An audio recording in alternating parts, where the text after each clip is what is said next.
What is up, guys? My name is Scuf and welcome back to another Black Ops 7 video.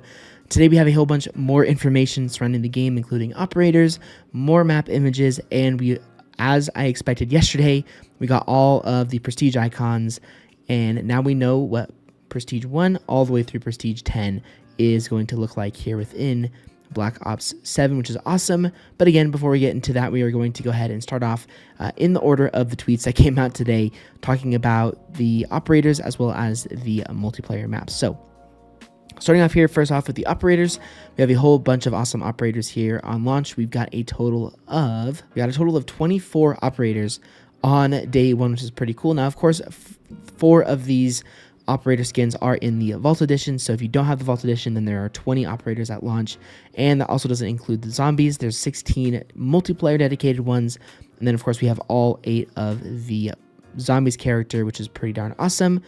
And overall, I think these operator skins and operators look really cool. We of course have some very important and awesome characters from previous Black Ops games, including Anderson from Black Ops 2, Harper from Black Ops 2, Karma from Black Ops 2, Mason, the Reaper, which is sort of like an early version of the one from Black Ops 3, Samuels, who was a significant character in the Black Ops 2 campaign and appears to be that in the Black Ops 7 campaign. We also have Ted returning as his very own operator, and then of course we have the classic 4 characters, Dempsey, Nikolai, Richtofen, and Takio, just in a different form. Of course, Dempsey is now a Vietnam War vet instead of a World War II vet. Nikolai is now, of course, an Afghanistan Russian soldier instead of a Soviet World War II soldier. I believe that Richtofen is the exact same as he's always been. And then Takio is, of course, plugged straight from the 15th century. And of course, we also have these standard 4 zombies characters, including Weaver, Maya, Gray, and Carver. So a lot of recognizable characters and a lot of new ones returning as well. And overall, I'm super happy with these operator choices. I think you guys can probably guess which one I will be using most of the time in Black Ops 7, but just in case you guys are not sure, you will have to see when the game releases. So anyways, that's very, very cool there. Again, the image was probably on the screen the entire time I was talking. Again, not too much to go into depth here on, but still cool nonetheless. Moving right along, we have a tweet from Call of Duty here that says, lock in. The full scope of Black Ops 7's launch maps and multiplayer modes is here. We're going to be getting 19 multiplayer maps in Black Ops 7 before Season 1. We are going to be getting matchmaking where skill is minimally considered, which means, again, no skill-based matchmaking. You guys are watching some Black Ops 6 gameplay in the background, and I am very, very lucky that I was able to get these gameplays because most of my experience tonight was pretty darn miserable. So again, I am super happy to see that this matchmaking is returning. Same thing with persistent lobbies to keep players together more often. Again, these are huge, significant changes, and I cannot wait for this to happen. I'm going to be doing a Road to Commander series on Black Ops 7 on day 1, grinding all the way from level 1 to level 55, showing you guys every single game. At least that's my goal. Of course, if I rage quit, it is what it is, but my goal is to do a fully unedited road to race to Prestige on Black Ops 7, at least for the first Prestige. And of course, after Prestige 1, I'll do what I did with Black Ops 7, where I do like an intro, a first Prestige Game 1 video, and then at the very, very end. But overall, I want to do that because I want to show you guys what my experience is like in Black Ops 7 multiplayer when it comes to the matchmaking, and just kind of let you know as we go through that series if it's actually true that matchmaking is open or if it feels like there's skill-based matchmaking in the game. So that's why I'm going to be doing that series. I was going to plan on doing it anyways, but especially because this is our first Call of Duty in a very, very long time where we have not had skill-based matchmaking, I wanted to go ahead and do a Road to Commander level 1 to level 55, if that is in fact the max rank, and show you guys almost every game to be like, yes, skill-based matchmaking is 1000% out of the game, or I don't know, felt a little bit sweaty. And then of course we have a ton of game modes that we get to choose from. Again, the standards are probably playing Domination the most, but I do kind of maybe want to get into free-for-all a little bit this year. Skill-based matchmaking free-for-all is not fun, but I think free-for-all in a supposedly low skill-based matchmaking Call of Duty game should be a ton of fun. So moving right along here, we got a whole bunch of images about some of the new maps that are coming that we have not had any gameplay on yet or have seen in action, which is very, very cool. And again, I will just go ahead and put these up on the screen as I go ahead and talk about them. But we of course got an image of Raid, or of Express, Raid, Hijacked, and Nuketown 2025. And again, they look very, very awesome. Express is going to be a pretty solid map. It's an interesting map within Call of Duty. It is definitely hit or miss depending on the lobby that you're in. It can be a really campy map or it can be a really rush heavy map. Just kind of depends, but overall, Express, great map from Black Ops 2. Definitely, I'm happy to see it back, and these images look absolutely awesome. It's good to see. It's awesome to see these new maps in depth. Here's a look at Hijacked as well. Again, same mini map, same everything, looking absolutely amazing. I love the fact that we have a giant skybox, or I guess, I think it would be called, or sandbox maybe, where we can actually see the city and we can see the yacht outside of the city. Again, Hijacked is one of my favorite maps. You guys have seen some gameplay on it in my previous news videos when I was doing Black Ops 2 gameplay, and Hijacked is just a great map, and I love to see sort of the updated interiors and exteriors of the map looking very awesome. Here is a look at Nuketown 2025. We already know Nuketown 2025. I'm honestly pretty excited for this, especially with the supposed low skill-based matchmaking. This could be an incredibly fun map and bring back some awesome memories I had in Black Ops 2, where I was raining down lodestars every game and VTOL warships every game and getting 10,000 score and just having a ton of fun. So again, this is something that I'm really excited for. I played Nuketown tonight and I had a horrible experience because skill-based matchmaking Nuketown is just not that fun, but I think skill-based matchmaking being reduced will make this map really fun. And again, it looks awesome regardless whether it's fun or not. It looks super, super cool. And then, of course, last but not least, we have a look at Raid, and this remaster is absolutely stunning. This is clearly in the mountains of Japan, I believe, or yeah, definitely Japan or some Asian country, and it looks stunning. I really love the shadows. I really love the colors. I really love where the map is located. It just seemed to fit perfectly in what Raid is supposed to be, and Raid is one of the greatest Call of Duty maps, maybe of all time. I struggle with coming up with a better map, to be honest. Raid was a gameplay map back in Black Ops 2 and continues to be a gameplay map even today if you go back and play Black Ops Cold War, or you go back and play the games where Raid was put into it. Even Black Ops 3 was awesome on Raid. And again, I know that there's a lot of hate regarding Black Ops 7, but I am honestly super stoked about this game. As I mentioned throughout all of my news videos, this reminds me so much of Black Ops 2 with everything that they're doing, which again, Black Ops 2 was my favorite Call of Duty game of all time. So I'm just really looking forward to this regardless of the hate, and I will be uploading this game daily once this game releases, regardless, as I said, regardless of the hate. I'm old enough at this point where I don't really care about what people think. Back in the day, I used to very much care about what people thought about Call of Duty. Now I don't care. If I enjoy the game, I'm going to upload it, and you guys will definitely be seeing Black Ops 7 content here on the channel. Now, that was a look at the remasters that are coming into Black Ops 7, but now let's go ahead and take a look at the brand new maps that are coming, starting off here with Paranoia, which has been officially confirmed to be the smallest map in Black Ops 7, which is going to be featuring 6v6 and 2v2. This is not a face-off map. We have not had any confirmation that face-off is going to be returning within Black Ops 7. So as far as everything's pointing, this is going to be a map where you can play in the gunfight mode, but it's also going to be a small enough map where we have 6v6. Probably I'm not going to like this map very much. I'm not a big fan of maps that are made for 2v2 and 6v6, because if they're able to be fast-paced in both, that means that 6v6 is going to be way too crazy, and not a fan. Even if it comes down to grinding camos, I will be grinding camos in the normal playlist, but we'll have to see how this map plays. Maybe there's enough cover, maybe there's enough routes where it's not going to be like a Stakeout 2.0, but probably won't be playing this map too much. It looks cool, but this one might be one that I don't particularly enjoy. But now let's go ahead and get into some of the bigger maps here, and I think that's really cool that all of these images show the mini maps of the maps, so we can kind of get a feel for what the map is going to play like. Starting off here, first off with Colossus, we can see the mini map, and it looks very standard 3-lane Treyarch. Looks really cool. Again, it seems like there's some interesting jump spot points. It seems like this is maybe, I don't know if you can go all the way to the plane on the right side of the screen, but it looks pretty good. Not exactly sure how this map is going to play, of course, because we have to play it, but definitely am not upset. The mini map does look pretty good, and I think this map is going to play pretty well. Next here we have Flagship. Again, this one is a pretty standard 3-lane map again as well, and looks to take place in a shipyard. And we're gonna have to see how all of these play. Again, you can't really judge a map by the mini map. You kind of have to play it for you to decide on how good or bad the map is, but it doesn't look too bad. Again, mostly just the aesthetics, and I think they did a really, really good job with the aesthetics of these maps. Next, we have Homestead, which is a map that I'm actually really looking forward to. Maybe just aesthetically is the only reason I'm excited for this map, but to me, it looks super awesome.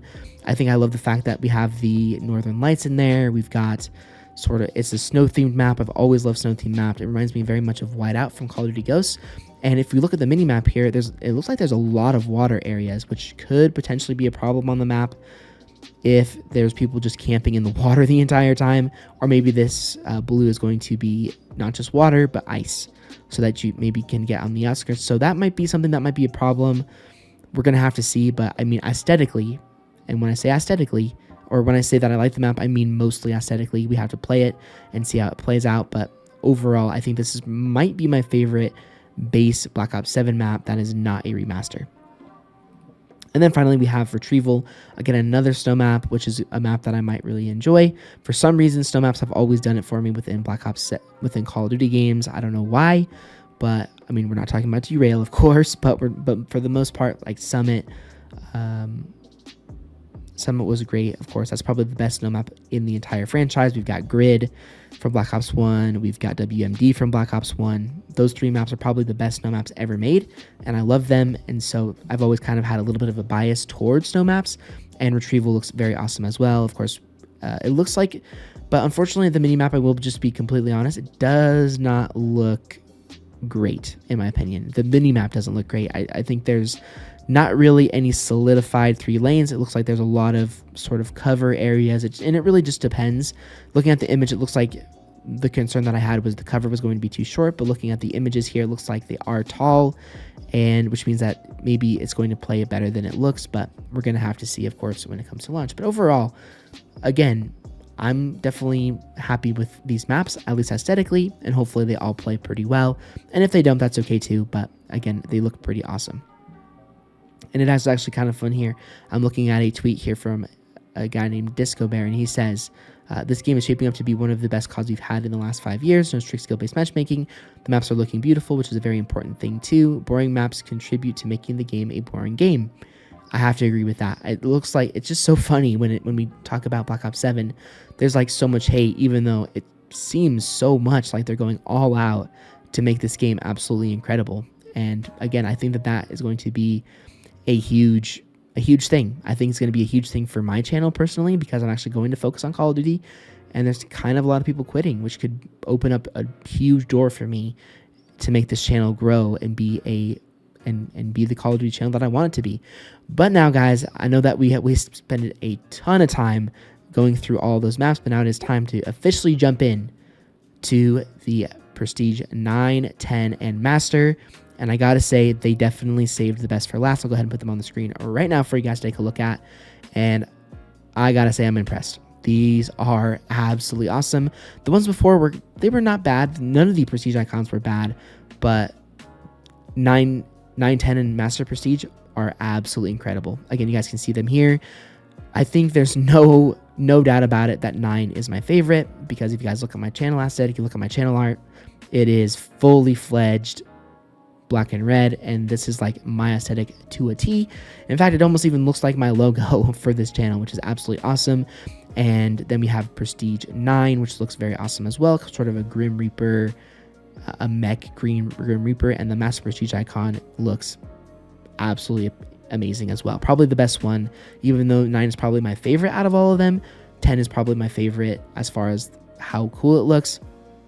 And now I can officially put all of the Prestige icons on the screen, 1 through 10. And again, I think if I were to pick my 3 favorite ones, I would have to say probably Prestige 5, Prestige 9, and Master Prestige are probably my favorite. But if I had to do one that was not one of the 3 that we got today, I would probably have Prestige 7 as my runner-up. So anyway, guys, I really wanted to I know that this probably should be saved for another video, since this has been a little bit longer than I thought it would be, but I wanted to go ahead and do one more quick thing in this video, because I was kind of doing some research and I was kind of curious about what people thought. And there is a insane amount of people on these that are saying that these are made out of AI. And I wanted to go ahead and go into a AI software and see if these might actually be AI. Again, for me, it doesn't matter, but I know that a lot of people it matters to them a lot, because at the end of the day, if they made AI emblems, if they made AI prestige icons, I frankly just really don't care that much about it. Like, it's an emblem, it's an icon that you can use in game. Like, it's not like they're making an AI map or they're making an AI whatever. It just is what it is. But I want to go ahead and go through some of the prestige icons that I made today just for the fun of it. And there's definitely some potential red flags that these could be AI. Again, this is not like a bash of like saying that this is the worst thing ever or that I care so much about this, but I was just kind of curious. I thought it would be kind of fun to just be like, go to an AI and say, hey, make me prestige icons, and I'll just go ahead and show you guys. So my first prestige icon I made was, I said, create a Call of Duty prestige icon that someone would use in multiplayer mode, make the image a ghost, or I said, make the image a kraken with a trident, and here is the result. Boom, on the screen right now. And honestly, I was like, wow, this is really cool looking. This is definitely something that would be a prestige icon that you might end up seeing in a Call of Duty game.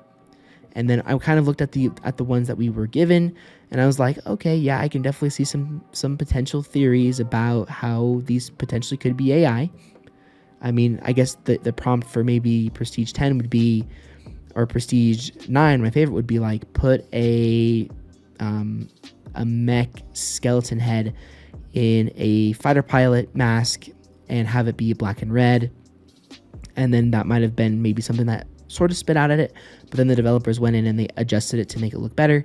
I have no idea, but there's my first one that I made. Then I'll go ahead and put the second one up here as well. I'm not going to go through all the ones I made, but just some of the ones that were my favorite. Then the next one I said was create a Call of Duty prestige icon that someone would use in the multiplayer mode. Again, I kind of had the same prompt, and I said make the image of a ghost pirate ship with a wave, and that is what it spit out at me. Again, looking very, very cool. And then I'll go ahead and show you guys the last two, and then we will go ahead and wrap this video up. So then we have this one that's going to be up on the screen right now, was a make the image of a Grim Reaper with a graveyard background. And this is actually an awesome looking prestige icon, I gotta say. Like, if these were made out of AI, I'd be happy to use this thing, if I'm being just completely honest. Like, would you guys use this prestige icon? I probably would. And then last but not least, the last one that I did was I said create a Call of Duty prestige icon. Make a cyberpunk soldier with a futuristic city background, and this is what it spit out at me. Again, another very, very cool prestige icon that you might want to use in game. So just again, to deduce, were these made out of AI? Well, we are never going to know that. We will never know that. They are not going to, they probably will never come out and say, yes, the prestige icons were made out of AI. So here's honestly what I think. My honest opinion on this is I think that they might have used AI as ideas, and then they went to the drawing board and they made their own prestige icons based off of those ideas. I do not believe that the developers of the game sat there behind a keyboard, typed in one quick prompt, and said, okay, boom, this is the prestige icon for Black Ops 7. I don't believe that they did that. I don't believe that the developers of the game, again, we're not talking about Activision, the publisher, who seems to be kind of scummy. I'm talking about the developers themselves. I don't believe that the developers would just sit there and be like, we're going to make these prestige icons out of AI because we feel like it. We're going to do the lazy way out to make these prestige icons. No, I honestly believe that there is still passion in Call of Duty, and you can tell when you listen to the dev talks and you look at the comments of the developers, there's still passion, and I don't believe that they would go the easy route to make these prestige icons. I mean, there has been some people that were saying that, you know, there's some sort of things that would align to AI usage, like an extra tooth or some things not looking quite right. But again, as I said, I think that they might have used AI as the foundation, and then they made these on their own, maybe changed the colors, maybe went into a program. And again, this was all I made all of the ones that you guys saw in this video through Adobe Firefly. So again, I don't know, but as I said, I was just kind of curious, so I decided that I would dabble into it and just see if I could make some prestige icons on my own. And they actually turned out to be really awesome, I gotta say. But whether the prestige icons ended up being AI or not for Black Ops 7, we don't know. We will never know. But if they did or they didn't, they still turned out awesome, and I'm very, very happy with them, especially, as I said, 9 and Master Prestige. So anyway, guys, that's going to do it for this very long news video that I was not intending to be this long. I just wanted to go ahead and talk about the AI part and to wrap the video up, and we're just gonna have to see. It seems like we've had a lot of news coming down the pipeline with Black Ops 7 over the last few weeks, and again, I want to make sure that I'm always covering these for you guys whenever I hear new information. So thank you guys so much for watching this video. If you did enjoy it, a like rating is definitely always appreciated. Check out any of my previous news videos. They will be linked down below within the playlist in the description. We are almost approaching less than a week away from the release of Black Ops 7, and I am honestly super excited for this game, I gotta say. So anyways, I'll see you guys all on more Call of Duty videos very, very soon.